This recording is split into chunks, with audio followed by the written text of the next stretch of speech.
A town consumed by fear, children screaming, neighbors accusing, 20 innocent lives lost. In Salem, Massachusetts, the year 1692 became a nightmare, a story of hysteria, a story of injustice, a mystery that still haunts America's past. Salem Village, Massachusetts, a Puritan community built on strict faith, discipline, and survival. Life was harsh. Winters were long. Unity was the only protection against hunger and enemies. But beneath the surface, tensions brewed. Land disputes, rivalries, fear of the devil. In the cold winter of 1692, strange fits began to afflict young girls. They screamed. They convulsed. They claimed invisible forces tormented them. The community was terrified. Doctors could not explain the symptoms. Religious leaders declared it witchcraft. The frightened girls named villagers as their tormentors. Suddenly, ordinary people were accused. Wives, farmers, even respected church members, all accused of serving the devil. The first to be accused were outsiders. Tituba, a servant of Caribbean origin. Sarah Good, a poor beggar. Their differences made them easy targets.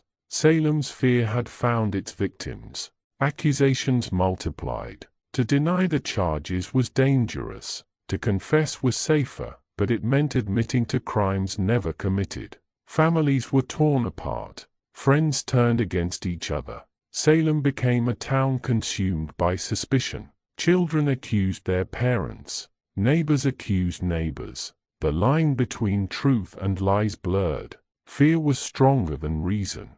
Special courts were formed. Evidence was weak, often based on visions or dreams. Yet the judges accepted it. The accused were brought in chains, forced to stand before the community. By the end of 1692, more than 200 people had been accused. 19 were hanged on Gallows Hill. One man, Giles Corey, was pressed to death under heavy stones for refusing to plead.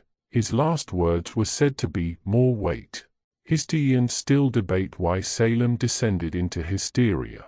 Some blame religious extremism, where fear of the devil ruled every thought. Others point to local rivalries and land disputes, where accusations became weapons. Some suggest poisoned rye grain caused hallucinations, fueling the panic, and some believe it was simply fear and power spiraling out of control. Each theory reveals how fragile society can be when fear takes control.